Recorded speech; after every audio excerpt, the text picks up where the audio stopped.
first moved to the little mountain town of Ashbrook, I thought I'd finally found peace. I had grown tired of city life, the endless noise, the traffic, the constant stress that chewed through me day after day. Ashbrook was supposed to be a fresh start.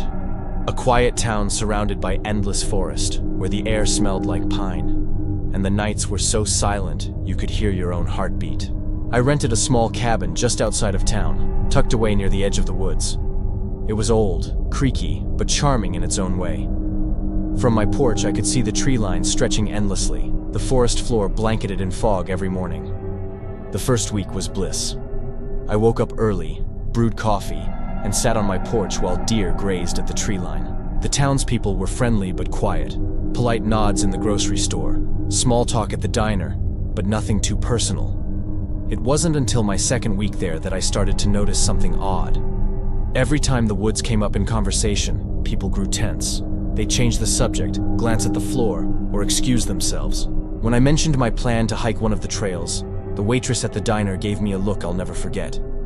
She leaned in and whispered, "Not all trails are meant to be walked." Then she quickly walked away before I could ask what she meant. At first, I brushed it off. Small towns always had their ghost stories, their legends. Maybe the locals liked scaring newcomers. But one night, I decided to go for a walk down a dirt road near my cabin. It was around dusk, the sky fading to a deep orange. I noticed an old wooden sign nailed to a tree. The letters were so faded they were almost unreadable, but I could just make out the words, Hollow Woods Trail. Something about that name tugged at me. Hollow Woods. It sounded empty, strange.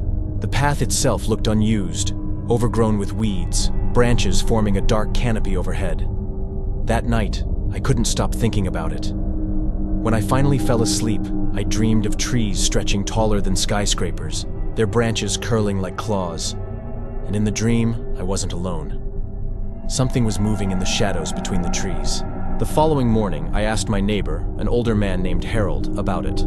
He'd lived in Ashbrook all his life, a tall man with weathered skin and sharp blue eyes. When I mentioned Hollow Woods, he went completely silent. After a long pause, he said, "Best to stay away from there. People go missing. Always have. The woods don't give back what they take." Then he turned and walked inside, leaving me standing there with my heart pounding. I told myself it was nonsense, just superstition. But as the days passed, little things started happening around my cabin. I'd hear soft knocking on the walls at night, even though no one was outside. I'd wake up to find my front door slightly open, though I knew I had locked it. Once, I found a bundle of sticks arranged carefully on my porch, tied together with twine, like some kind of crude symbol. One night, I woke to a sound I couldn't explain. Whispering. Faint, almost like wind, but clearer. I sat up in bed and held my breath. The whispering was coming from the woods. It sounded like several voices at once, low, urgent, impossible to understand. I froze listening, and then I heard it. My name, whispered clear as day. Ethan. My stomach dropped. I didn't wait to hear more. I slammed my window shut and hid under the covers like a child. Sleep never came. The next morning, I was exhausted. I tried to tell myself it was stress, my imagination. But that night, I saw something that proved it wasn't. I was sitting on the porch, trying to relax, when I noticed movement at the tree line. At first, I thought it was a deer, but then it stepped forward. A tall figure, impossibly thin, its skin pale and stretched tight like parchment. Its eyes were dark pits, and even from a distance, I felt it staring into me. My body locked up, every muscle frozen. And then, just as suddenly as it appeared, it stepped back into the shadows and vanished. I didn't sleep that night either. The next day, I drove into town, determined to find answers. At the library, I dug through old newspapers, archives, anything I could find about the Hollow Woods. What I discovered made my blood run cold. Over the past 50 years, more than 24 people had gone missing near that trail. Campers, hikers, even a sheriff's deputy once, all gone without a trace. The strangest part was that most of the disappearances happened around the same time of year, late autumn, just before the first snow. Exactly when I had moved in. When I left the library, Harold was waiting for me outside. His eyes were serious, his voice low. "You've been asking questions you don't want the answers to," he said. "Whatever you saw, whatever you heard, it's real. The Hollow Woods aren't just haunted, they're hungry, and once they notice you, they don't forget." That night, the knocking on my walls was louder, the whispers clearer. My name over and over, pulling me toward the window, toward the woods. I shut every curtain, locked every door, but it didn't matter. Around midnight, I heard footsteps on my porch. Slow, deliberate. Then silence. I forced myself not to look, not to open the door. Hours later, when I finally gathered the courage, I found another bundle of sticks on my porch. This one wasn't tied with twine. It was bound with hair, human hair. I should have left right then, packed up my things and driven away. But some part of me needed to know the truth, needed to see what was inside those woods. And that was the mistake that would change everything. Because the next night, just after sunset, I lit a lantern, took a deep breath, and stepped onto the Hollow Woods trail. The Hollow Woods swallowed me whole the moment I stepped past the sign. The air grew colder, heavier, as though I had crossed an invisible line. The lantern's glow barely reached beyond a few feet, and the trees seemed to bend inward, their branches tangling like twisted hands. Every step crunched on dead leaves, but even that sound felt muffled, swallowed by the dark. The deeper I went, the more I felt it, an awareness, like the woods themselves were watching me. At first, nothing happened. I walked for nearly 20 minutes, the path winding deeper, the air thick with fog. Then I noticed something strange. The woods were too quiet. No crickets, no owls, not even the rustle of small animals. Just silence, broken only by my footsteps and my own uneasy breathing. Then faintly, I heard it again. Whispering. The same voices that had haunted me at night. Except now they were clearer, closer, surrounding me. I froze, straining to listen. The voices seemed to weave in and out of each other, an endless stream of words I couldn't understand. My name surfaced again, whispered in different tones, some high, some low, some almost childlike. Ethan. I turned in circles, the lantern swinging wildly, but there was no one there. Only shadows shifting between the trees. I pressed on, though every step felt like a mistake. The path grew narrower, roots clawing up from the ground, forcing me to climb over them. My lantern flickered, and for a moment, everything went dark. When the light returned, I nearly screamed. The bundles of sticks were everywhere, hanging from branches, stacked against trees, dozens of them, all bound with hair, cloth, even bone. I knew then that people had been here before me, and not one of them had ever come back. I should have turned around. I should have run, but something pulled me deeper, a compulsion, a weight pressing on my chest, urging me forward. That's when I saw the first figure, just off the trail, barely lit by the lantern. Tall, thin, too thin. Its head tilted unnaturally, its arms hanging low like broken branches. I blinked, and it was gone, but I could hear it moving, pacing me in the dark. The trail ended at a clearing. In the center stood an old cabin, sagging and rotten, as though it had been abandoned for decades. Its windows were boarded, its roof half collapsed. My breath fogged in the air, even though the night wasn't that cold. I felt drawn to it, though every instinct screamed to run. I pushed open the door. It groaned, and the smell hit me like a punch. Rot, damp earth, and something metallic, like blood. Inside, the cabin was empty. At least it looked empty.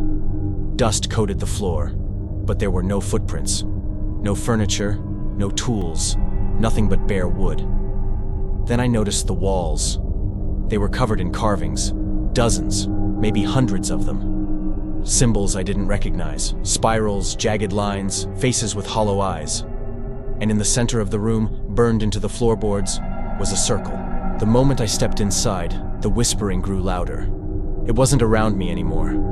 It was inside my head. I stumbled back, clutching my ears, but it didn't stop. The whispers grew faster, urgent, overlapping. Then I realized they weren't just words. They were screams. Hundreds of voices crying out all at once. I dropped the lantern, and it rolled across the floor, its light casting long shadows on the walls. And in those shadows, I saw them. Figures. Dozens of them, tall and thin, crowding the cabin, watching me with empty eyes. I bolted out the door, crashing into the woods, branches tearing at my skin. I ran blindly, no sense of direction, just desperate to escape. But the woods didn't let me go. The trail I had followed was gone. Every path twisted back on itself. No matter which way I turned, I ended up back at the clearing, the cabin looming in the dark. Panic clawed at me. I screamed for help, my voice breaking, but the woods swallowed the sound. That's when I heard it. A new voice. Not whispered, not faint. Loud, clear, right behind me. Don't leave. I spun around, and there it was. One of the figures. Its face inches from mine, pale and stretched, its mouth hanging open wider than it should. Black liquid dripped from its eyes. Before I could move, it lunged. I woke up on the forest floor. Dawn was breaking, pale light filtering through the trees. My lantern was gone. My clothes were torn, my arms and legs covered in scratches. Somehow, I stumbled back to the cabin. But when I turned the corner, my blood froze. The cabin wasn't there anymore. The clearing was empty. No circle, no carvings, no sign it had ever existed. I don't remember how I made it out. My memory is fractured, like pieces missing. One moment I was lost in the woods. The next I was standing at the edge of the tree line near my own cabin. The townspeople found me the next day, wandering the road, barely coherent. They said I was lucky to be alive, that no one who enters the hollow woods ever comes back. But here's the part I can't explain. When I returned to my cabin, there was a bundle waiting on my porch, sticks tied together, this time wrapped with a strip of fabric from my own torn shirt. And sometimes, late at night, when the wind dies down and the world is silent, I hear it again. My name, whispered from the woods, patient, waiting. The hollow woods let me go, but I know it's only a matter of time before it comes to take me back.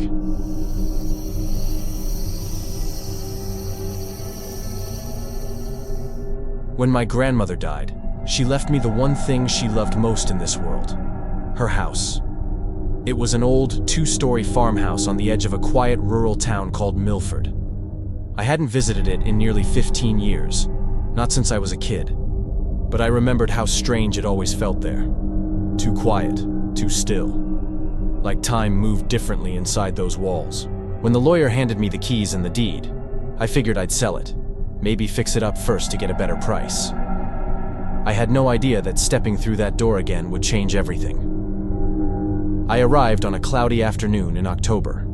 The road leading to the house was lined with bare trees, their branches clawing at the gray sky. The house itself looked almost exactly as I remembered. Pale blue paint chipped and peeling, shutters hanging crooked, the wraparound porch sagging with age. The place had been empty for nearly a year since my grandmother's passing, but somehow it didn't feel abandoned. It felt waiting.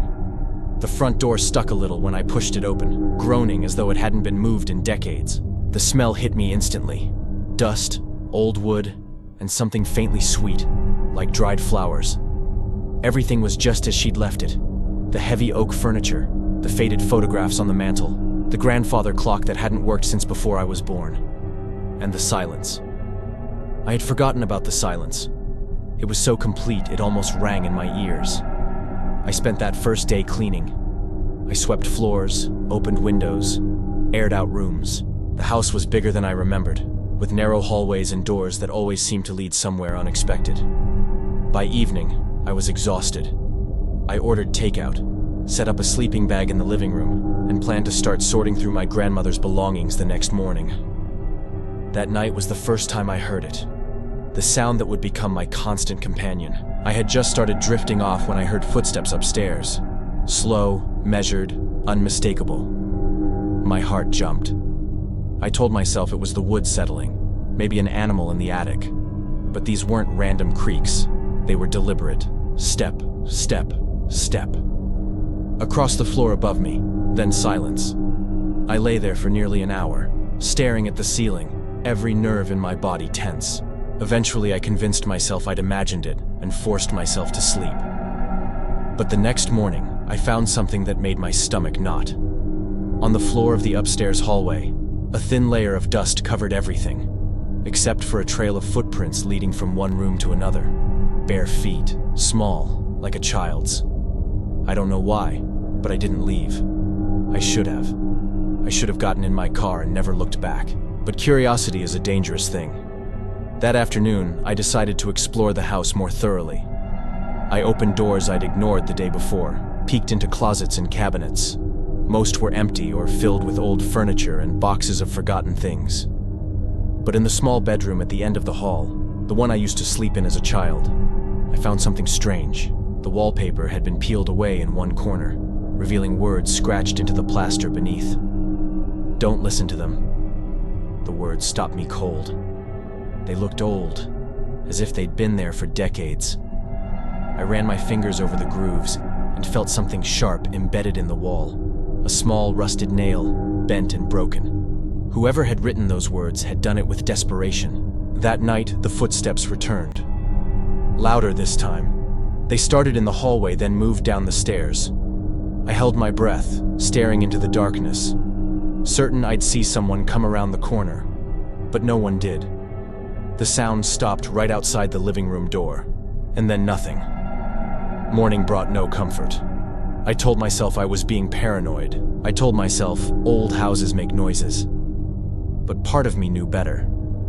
I started noticing other things too. Objects weren't where I'd left them. A chair would be pulled slightly away from the table. A door I'd closed would be standing open. Once, I swore I smelled my grandmother's perfume, lavender and rose water, even though the bottle had been empty for years. A few days later, I ran into an older woman at the grocery store. She recognized me immediately. "You're Margaret's granddaughter," she said, her voice trembling. "You're staying at the house?" When I nodded, the color drained from her face. "I wouldn't. That place, it isn't right. Hasn't been for a long time." I asked her what she meant, but she just shook her head and walked away. That night was the worst yet. I was brushing my teeth when I heard a soft knock on the bathroom door. 3 knocks. Slow. Deliberate. I froze. "Hello?" I called. No answer. I opened the door. The hallway was empty. My heart was racing, but I tried to calm myself. Maybe I'd imagined it. Maybe the pipes had banged. I was turning off the light when I saw it. A reflection in the mirror behind me. A figure standing at the end of the hallway. I spun around, but the hallway was empty. My reflection, however, was not. It was still staring down the hall. I barely slept that night. I lay awake listening to the house breathe. The creaks, the soft groans, the faint whispers that I tried to convince myself were the wind. Just before dawn, I heard a door slam somewhere upstairs. I grabbed a flashlight and against every instinct went to check. Every door was closed, every window locked. But on the floor of my childhood bedroom, written again in the dust, were those same words. Don't listen to them. By now, I was ready to leave. I packed my bag, stuffed my keys in my pocket, and told myself I'd call a realtor in the morning. But as I reached for the doorknob, I stopped. From somewhere deep inside the house, far below the floorboards, came a sound. Faint, distant, but unmistakable. It was a voice. A woman's voice. And it was calling my name. "Emily." I stood there, heart hammering, my hand frozen on the door. The voice called again, softer this time. "Emily, please, don't go." I don't know why I didn't leave. Maybe it was curiosity. Maybe it was madness. But instead of walking out, I found myself moving toward the basement door. It was a door I hadn't opened yet. Heavy, painted shut, tucked behind a curtain in the kitchen. I pried it open, the wood splintering as I forced it loose. Cold air rushed up from below, carrying that faint, sweet scent of lavender. And somewhere in that darkness, I heard the voice again. "Emily, come downstairs." I froze on the first step, my flashlight trembling in my hand. The darkness below seemed almost alive, swallowing the weak beam of light. Every instinct in my body screamed at me to run, to slam the basement door and never look back. But something held me. Maybe it was curiosity. Maybe it was the same stubborn part of me that had refused to leave the house the night I first heard the footsteps. Slowly, I placed my second foot on the step, then another. The wooden stairs groaned beneath me, echoing through the basement in a way that made the hairs on my arms stand on end. The basement smelled of damp earth and mildew, with a faint trace of something sweet lingering underneath, like my grandmother's lavender sachets. It was faint, comforting even, and it made me hesitate, as if the house was trying to lure me in with a memory of safety. My flashlight flickered once, then steadied. I took a deep breath and stepped off the last stair. The floor was cold, and the shadows from the steps behind me stretched like dark fingers across the walls.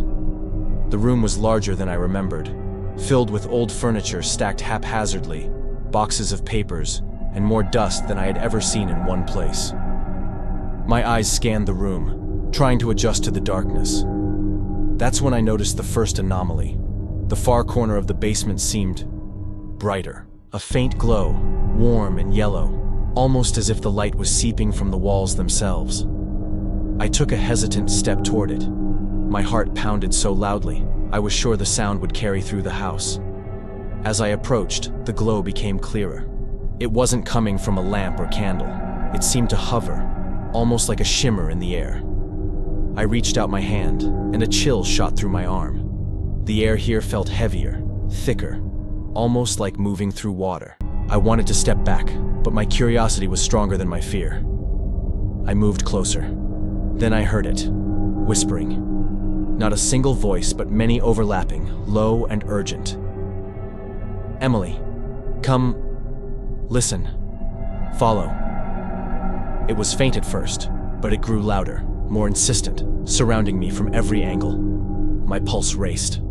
I forced myself to stay calm, telling myself it was my mind playing tricks, the echoes of old memories. The glow resolved into a small alcove I had never noticed before.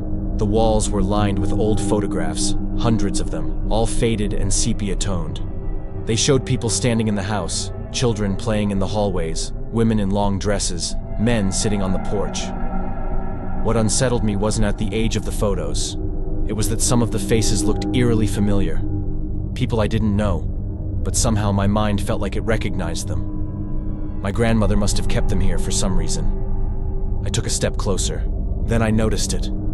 The same people in the photos were moving. Not physically, but their expressions changed. Their eyes shifted toward me, as if they were aware of my presence.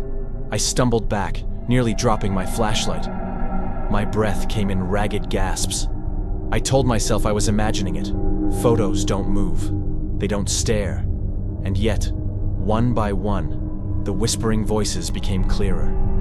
They were speaking directly to me now, each one distinct. "You shouldn't have come back. You shouldn't have come back. We need you. She's waiting." I tried to turn and run, but my feet felt rooted to the floor. The light in the alcove pulsed gently, calling me closer. I forced my legs to move. Every step was like wading through thick air. When I reached the alcove, I saw it. A small wooden box, intricately carved, resting on a pedestal of stone. I hadn't noticed it when I entered. It was old, worn, and dusted with age. My hands shook as I lifted the lid. Inside was a collection of journals, my grandmother's handwriting, spidery and faded.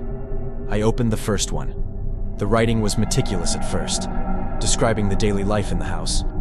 But the entries grew stranger, more frantic. She wrote about the visitors in the house, shadows that moved on their own, whispers that called her name. She mentioned a ritual, something her ancestors had performed to keep the house quiet, to keep the voices contained. But the last few entries, the handwriting was chaotic, almost illegible. Words like trapped, listen, don't leave, and Emily were scrawled repeatedly, as if she were trying to warn me. As I read, the basement temperature dropped. My breath fogged in front of me. The whispers rose again, louder, almost chanting now. "Emily, follow. Do not resist." I slammed the journal shut. My heart was hammering so violently I thought it might burst from my chest. I told myself to leave. Go upstairs, get in the car, drive away forever.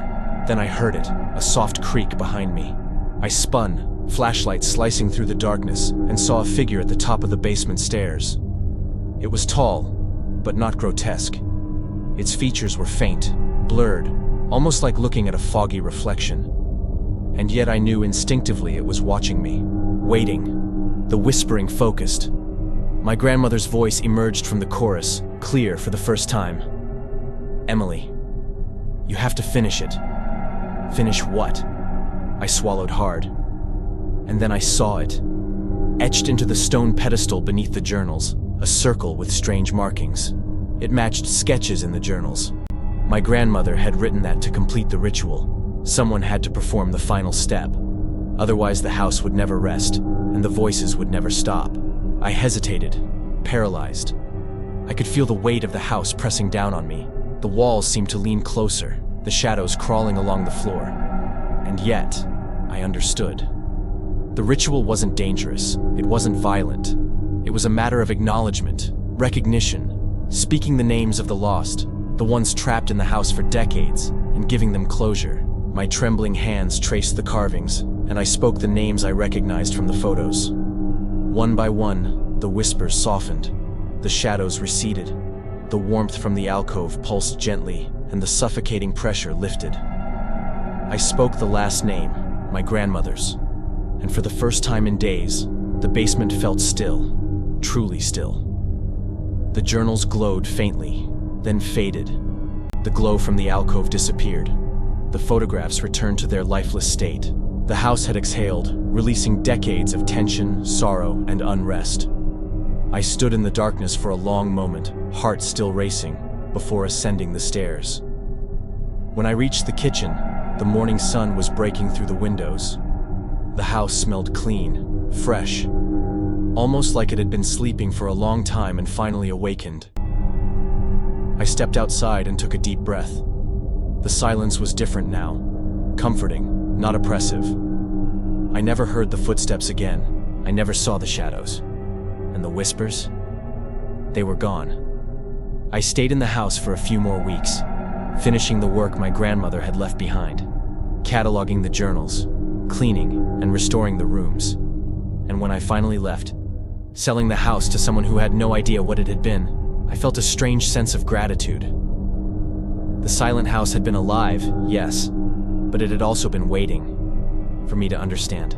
Sometimes at night when I'm alone in my apartment far from Milford, I think about the house, and I smile, because I know it's finally at peace. And somehow, so am I.